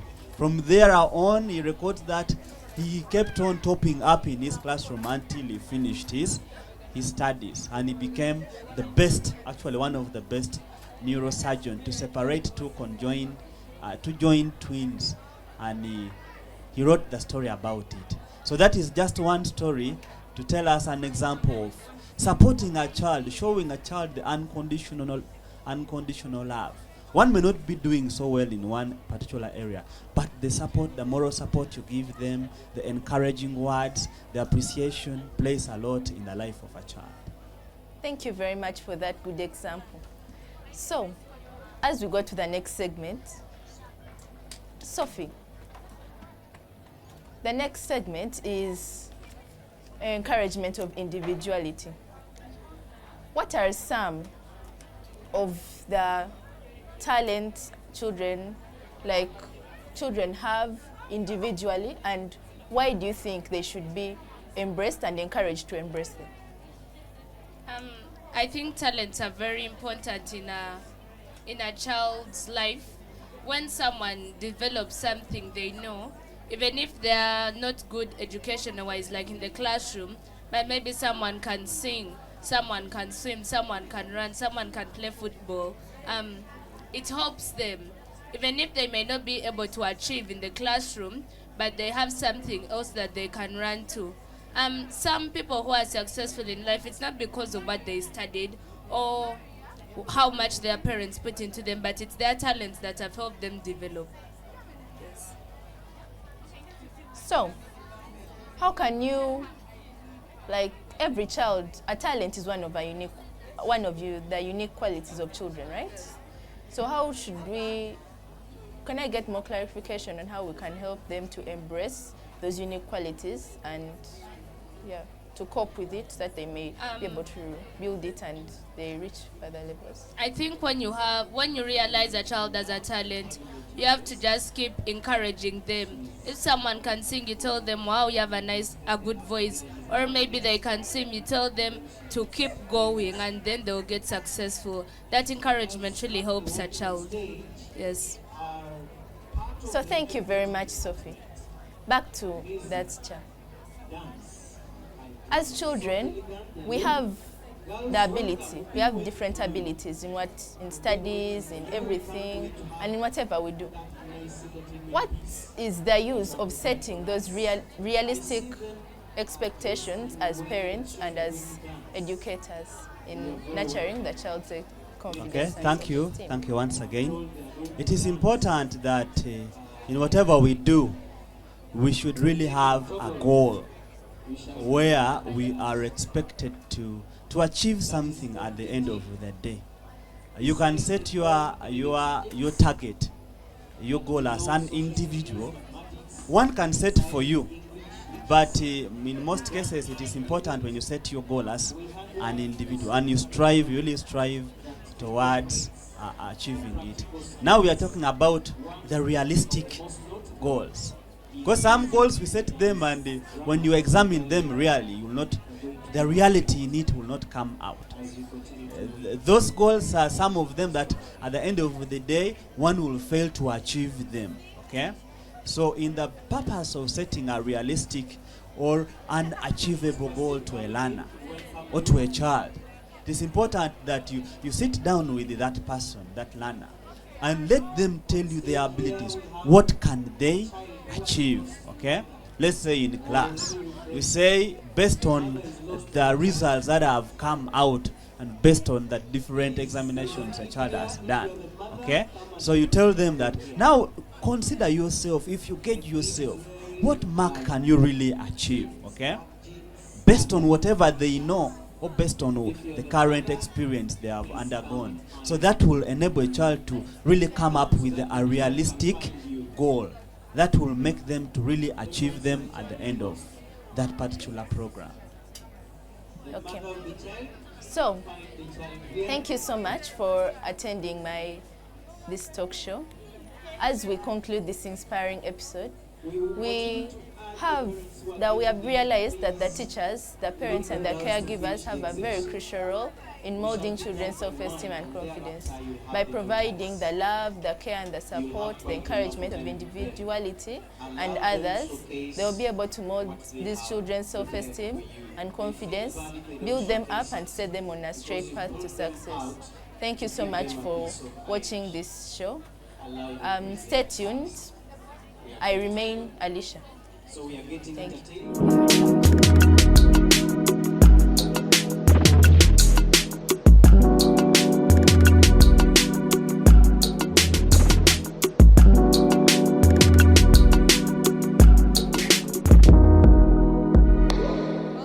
Dear viewers, I am Chaptun Treasure Precious, a proud student of St. Teresa's Namagunga Primary Boarding School.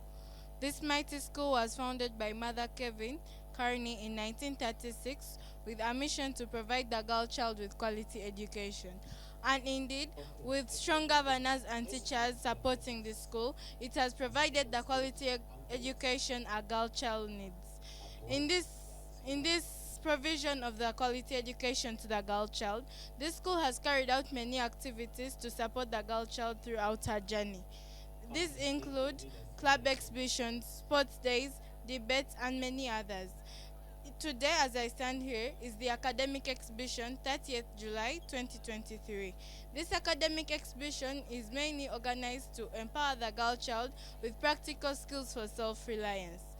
In this academic exhibition, we have different subjects that will be cooperating with the girl child to showcase her practical skills to our dear invited guests.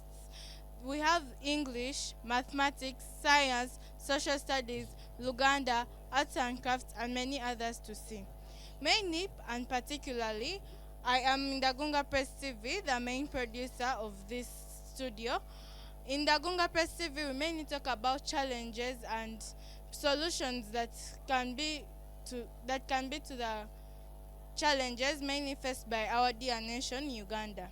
In this Gunga Press TV, we have 22 personalities who are grouped differently. We have the TV producers, the TV presenters, the TV reporters, the camera operators, the studio technicians, and the sound manager.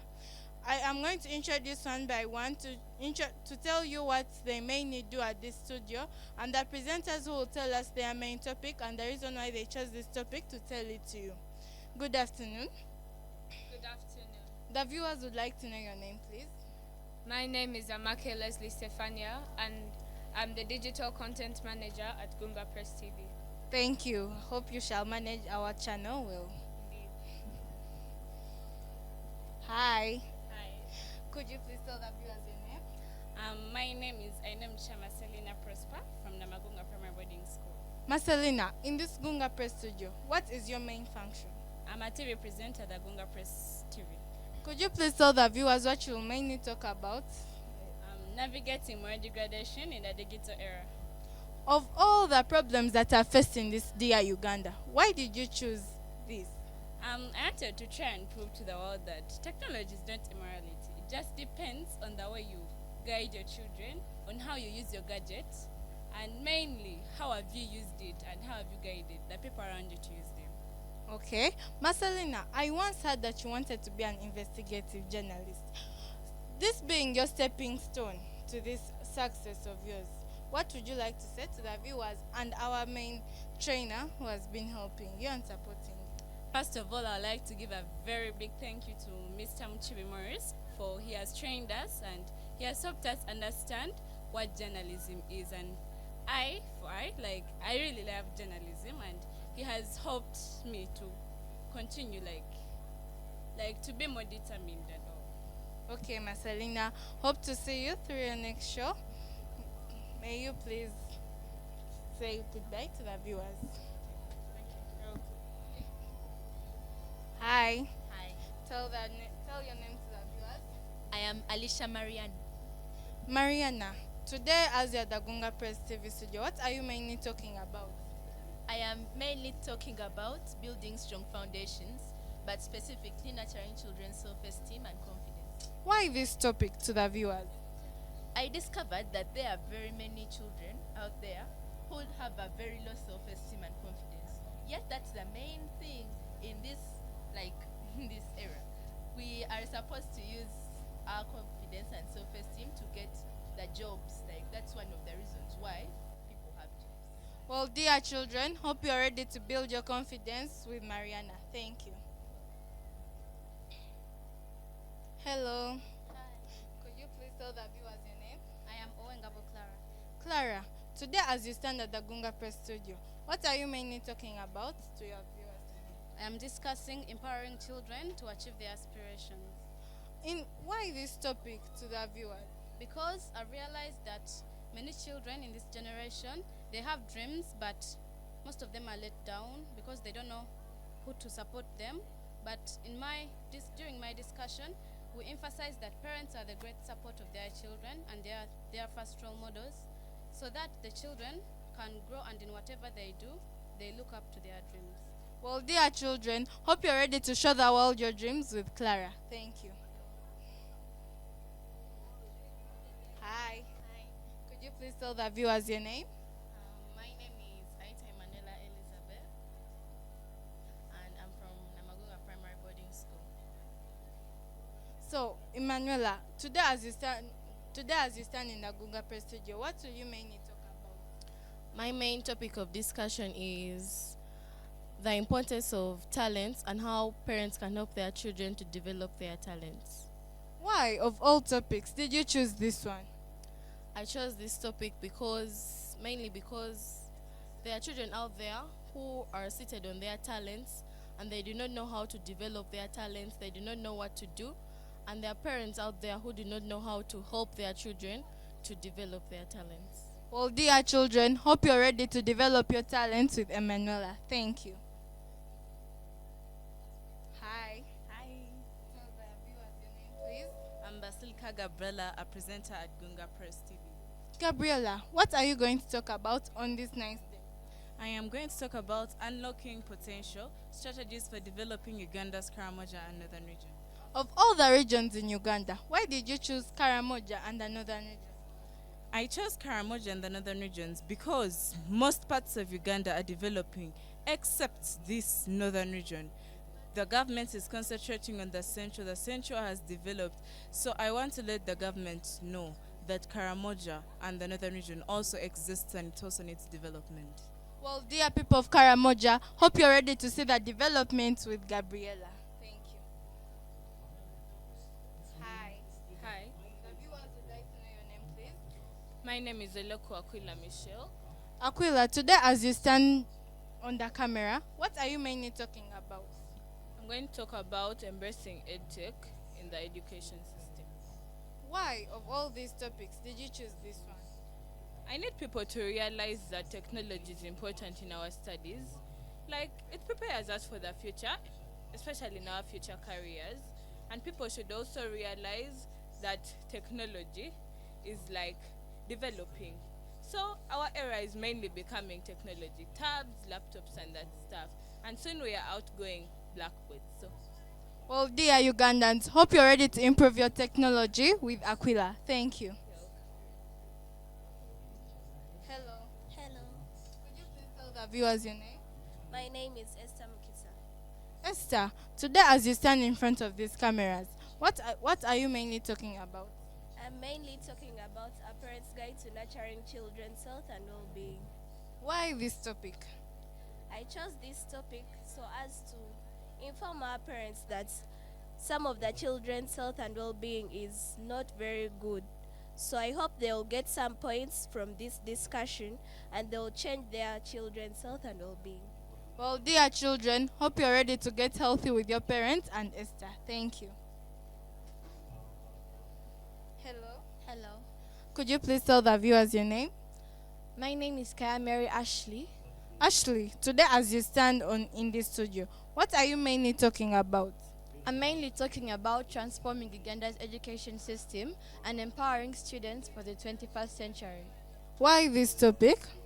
Well, yes, there are very many problems, but there are solutions to these problems. That if we work together with the stakeholders, policymakers, and all the students and educators and parents, we can easily develop Uganda's education system and empower students for the 21st century.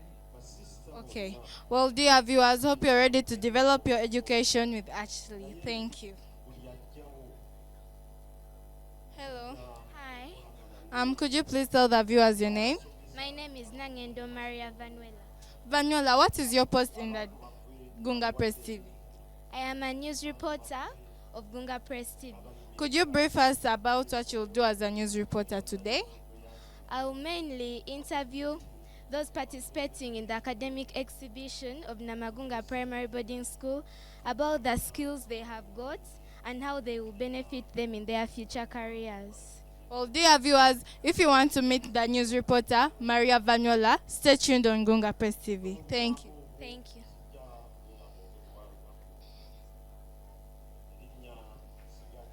Hello. Hi. Could you please tell the viewers your name? My name is Elna Quilin.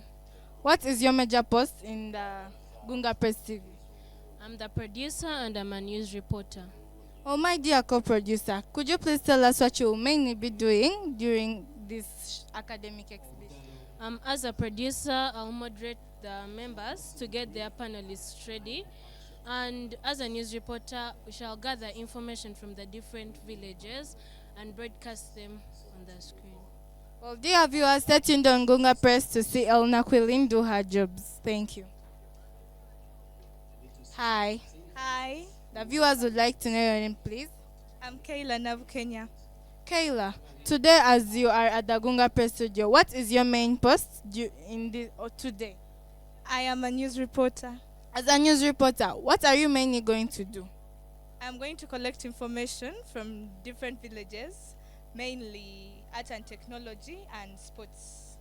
Dear participants of art, technology and sports, get ready as Kayla comes to your stations. Please stay tuned on Gunga Press. Thank you. Hi. Hi. Could you please tell the viewers your name? My name is Patience Priscilla.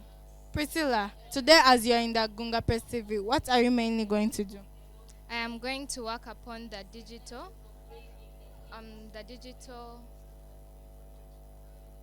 content, and I'm also going to be working together with one of my fellows to ensure that you receive all the content that is taking place today.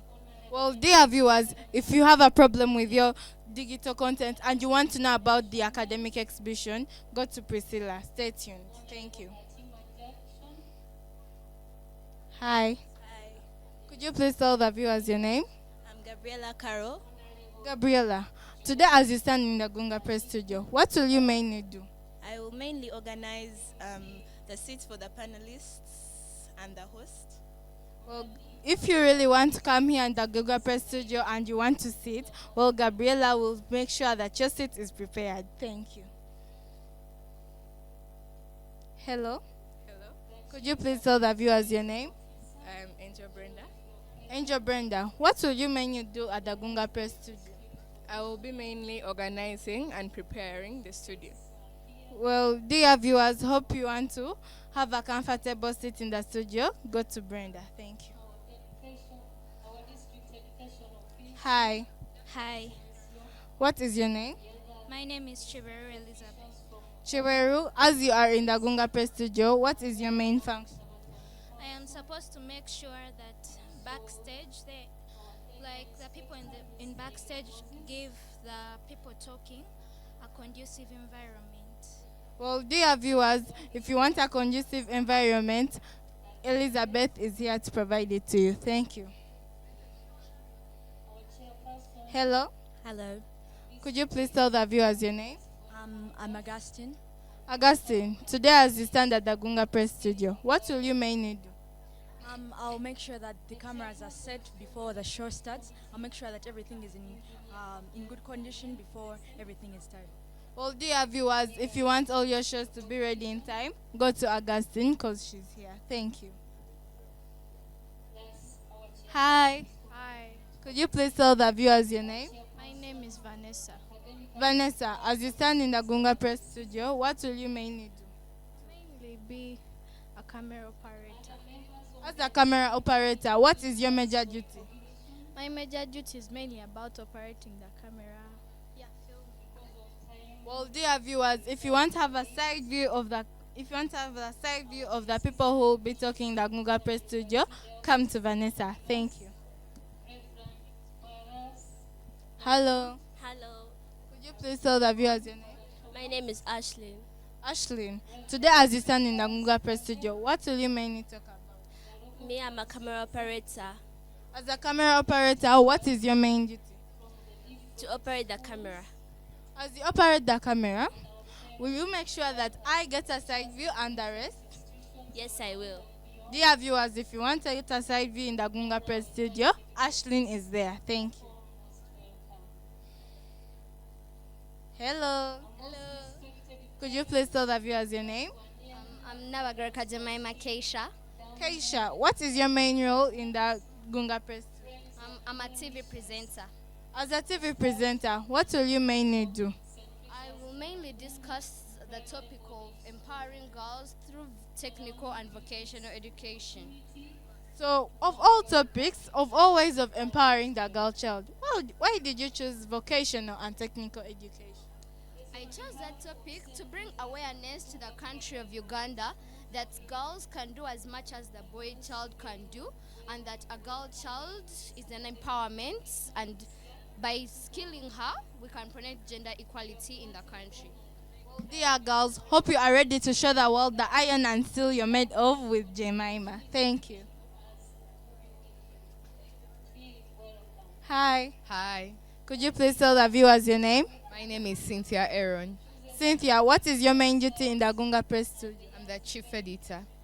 Oh, you're the chief editor. What is your main duty in the Gunga Press Studio? I collect the information, verify the presenter's information. Okay, if you're ready to edit your programs and the shows you want to show at the Gunga Press Studio, Cynthia will be there. Thank you. Well, dear viewers, those are all the people who are mainly working at the Gunga Press Studio. As we go on further this day, I know some of you will not be able to reach this academic exhibition in St. Teresa's Namagunga Primary Boarding School. But with the Gunga Press TV around, you are very sure that you will be able to watch this dear academic exhibition. And to meet the Gunga Press TV on your phones, you can go to Namagunga Primary Journalism Exhibition on YouTube. Please stay tuned. We are here to show you the academic exhibition, which is mainly to empower the girl child with practical skills for self-reliance. Stay tuned.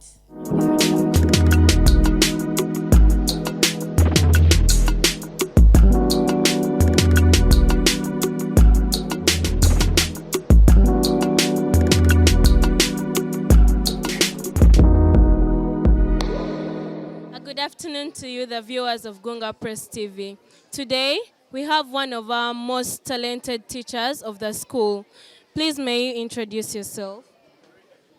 Sekaiza Haman Alfonsi, aka Sham.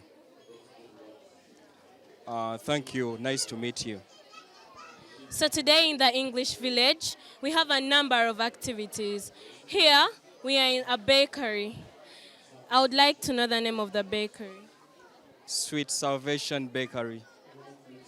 As you've heard, it's the Sweet Salvation Bakery. The major pupils taking part in this are the primary 6 members. So, what are some of the things you are making here? We've made queen cakes. We've made big cakes like birthday cakes and other functions. We've made cookies. You mentioned about the cakes. Are they of different flavors? And if they are, which kind of flavors are they? We have made lemon flavor, cocoa flavor, and a pineapple flavor. We've made a number of them. So dear viewers, I hope you've heard. If you want to try out the different flavors of the cake, please come to Namagunga Primary Boarding School today. So, you mentioned something about the cookies. What procedures do you go through when making the cookies? It's not a long process. One, you have to be with the ingredients. The ingredients for cookies, we have baking flour. It could be nano, it could be supreme, it could be zam. We chose nano. You have to be with eggs. You have to be with baking powder, and then preservatives. One can choose to go for a lemon, the lemon cuttings. You can just grill them. Then we can have vinegar so that they can last longer. Basically, those are the main ingredients for cookies. This side, they are decorating the cakes. May I know the way we decorate these cakes? What are the procedures you use?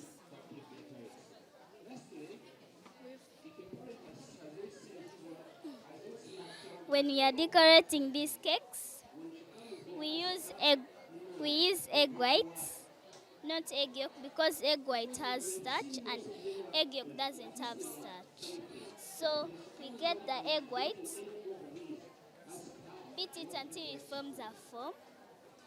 Then we mix the icing sugar with the egg whites.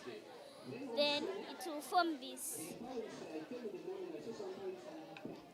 To form this. Then, if you want a color, you can mix the food color with the egg yolk mixed with the icing sugar. Then, you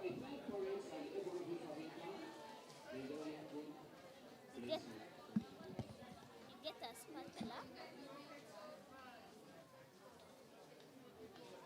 like put the icing sugar on the cake while doing like this. Then, if you want writings, you get the icing syringe, press it, and then it will press it, and then it will form some decorations. After forming some decoration, you can forward it to the packing department. Um, what what are you using to pack the cakes? We use the packaging tray, the cling film. Here we get the cakes from the oven department. Then we put them on the cooling rack and put parchment paper so that the parchment paper may absorb the moisture content from the cakes. And then we get the cakes, put them here on the packaging tray. After we get the cling film, open it, and then we pack the cakes tightly so that to prevent contamination. And then send them to the sales department where pricing will be made. I hope you've all heard. For the best and affordable cakes, come to the Sweet Salvation Bakery at Namagunga Primary Boarding School. Good afternoon, dear viewers. I'm Nangendo Maria Vanuela, your host from Gunga Press TV. Here, I am at the academic exhibition of Namagunga Primary Boarding School. Specifically, I'm in the math section. Here with me, I have a group of people in the math section. The viewers want to know your name. Yes, my name is Nisima Martina of the math department. So, in the math department, what activities do you specifically do? We have a variety of activities, but some of them is studying the volume of different shapes, studying the TSA or total surface area of different shapes, and learning our banks and currencies in the different world. Okay, thank you. So in those activities, how do you benefit from carrying them out? For example, the bank, it helps us to manage our money. Some of us, whenever we get a few shilling notes, we give them to our parents. But in this case, we can have our own money, save it, and use them for different investments, like let's say building up small companies, making juice, or different other materials. It helps us apply different shapes in our daily lives. It helps us learn the ways how people work and how they do using different shapes. About the saving issue, can you give the viewers a piece of advice to encourage them to save? If we waste our money, we won't use it for useful, resourceful management. If we save up our money, we can use them to invest in other different stuff, which can help us gain more money. So please, let's use money to get money. Thank you very much. I think you have all heard. We should save. Thank you. I remain Nangendo Maria Vanuela from the Gunga Press team. Welcome, our dear viewers, to the Gunga Press TV. I am Kayla Nabukenya, presenting to you the Science Department. With me are two members of it, and they're going to explain to us briefly what they have learned from this academic exhibition. I request you to introduce yourself to the viewers. My name is Nanyanzi Petronila. My name is Akaba Lisbon, and in this table, we have the finished products after these processes of fermentation and distillation. Here we have the malwa. Here we also have the wine which was fermented, which was made from fermented juices. We also have our own Gunga 6 distillers, distilled from over there. We have Bond 7, made from Uganda breweries. We also have Smirnoff, also from Uganda breweries. Uganda Waraji. We have Pilsner, which is made from Uganda breweries, and Guinness, also from Uganda breweries, and also Senator from Uganda breweries.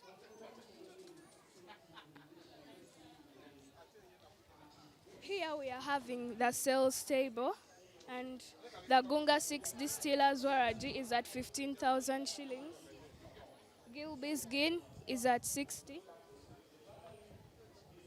Bond 7 is also at 60. And Smirnoff is also at 60. Pilsner, which is from Uganda, is at 5,000 shillings.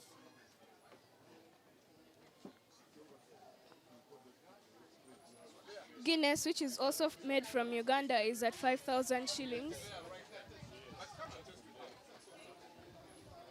And Senator, which is also made from Uganda, is at 4,000 shillings.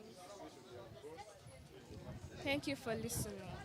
We have seen different types of metals around. Would like you to explain what all the stuff there aside, what you use them to, how you use them to make the alcohol. So when we are distilling alcohol, we first put the fermented alcohol in the drum. Then we also need a delivery tube where the vapor will pass out. It goes into the cold water and forms a distillate. So which type of skills have you learned from the distillation you've done around here? I've learned how to make alcohol, though I can't make it myself. Thank you very much, viewers, for visiting the Science Village with me. Stay tuned to catch up with the SST Village. Thank you. My name is Atunyo Patricia Elizabeth. I'm going to talk about alcohol. Alcohol is any substance that makes one drunk when taken in excess.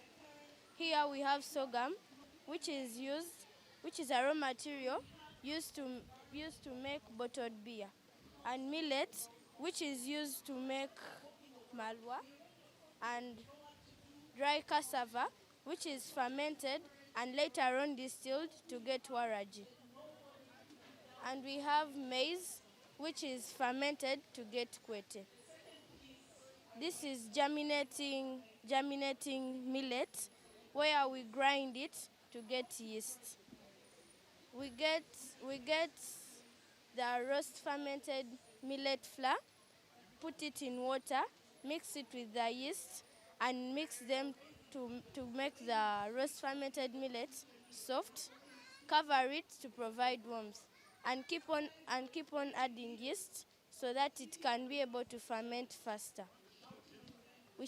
From that we can obtain malwa, and then to get pure alcohol we shall distill it to get pure alcohol, which is waraji. 1, 2, 3.